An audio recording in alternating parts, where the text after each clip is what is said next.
scarcity of this award. You know what this is all about, but bigger news, of course, is the fact that you finally have announced that you will be fighting on June 20th in your hometown, Oakland, which I'm sure is exciting to you. So talk about that matchup. Talk about how excited you are to be back fighting in the ring. I mean, it's a lot of big news. I mean, obviously, my relationship with Rock Nation Sports is extremely important to me.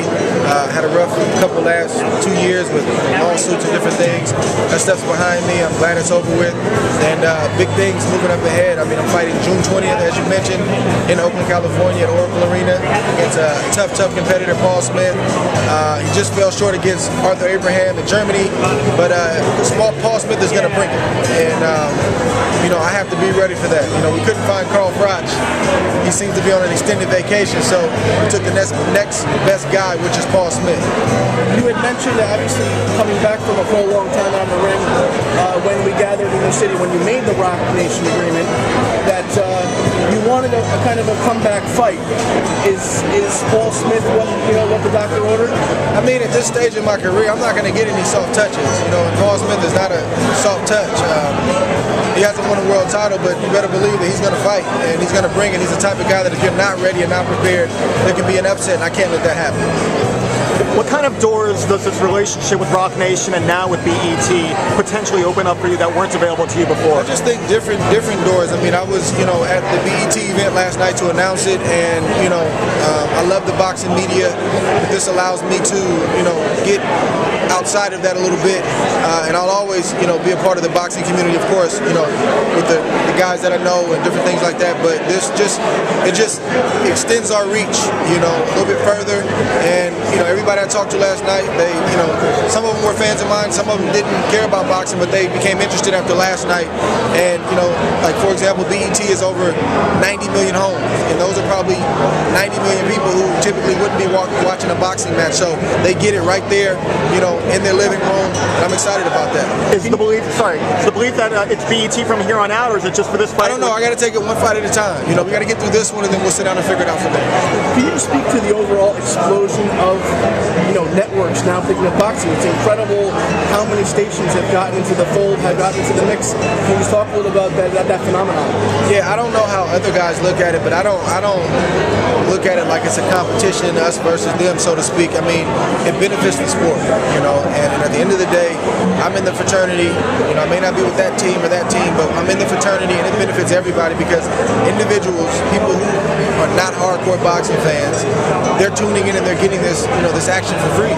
So I think that's what it's all about, and it benefits all of us. You mentioned Carl Froch.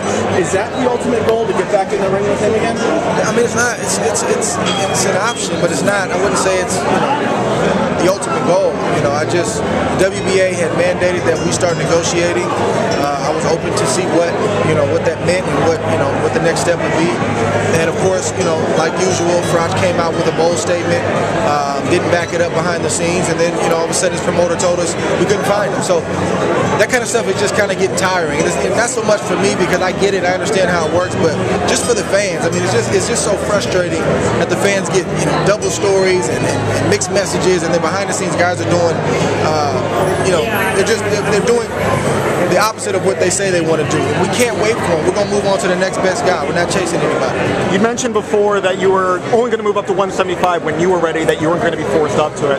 Now that it's been a couple years, is it something that's coming sooner rather than later? I mean, this fight's going to be at 172, and I'm going to see how my body feels, and I think we'll make that decision. And I mean, every decision that I've made from a boxing standpoint has not only been just my own, it's been, I have the final say, but it's me and Verge. We sit and talk about it, and I trust his insight. He doesn't feel like, that's a move I should make right now. I'm getting my, my body fat measured. I'm doing all the things I need to do. So, I make an educated decision. It's not just something we do on a whim, because when I go to that weight class, I want to fight the best. I'm going to compete against the best, and there's no coming down in weight. So when I make that decision, I got to make sure it's the right time. The fight continually bantered about is your fight with Kovalev. I mean, everyone wants to see that fight. Can you give your thoughts on what's transpired here with the fact that they chased Stevenson for so long, and now it looks like Main Events is the one backing off the potential fight? I'll be honest, like, me and boxing haven't been getting along lately, So I haven't been, we're just starting to talk again. So I haven't been watching a lot of the, the websites and things that have been said, but I heard something about that. I don't know about their negotiations and what's going on with that, but I'm not sure. All right, guys, thank you. That was really, okay.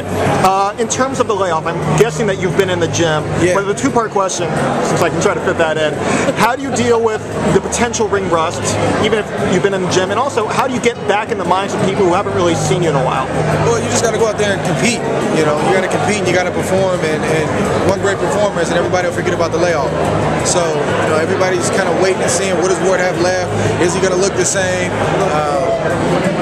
My job is to go out there and show him that, I'm not only the same, but I'm better. I've dedicated myself throughout this last year and a half. And yes, there can be ring rust. I don't feel it. But we'll see come fight night. You got to tune in June 20th at BET. Come out and buy a ticket and see what I bring to the table. But you've been staying in the gym this entire time? Absolutely.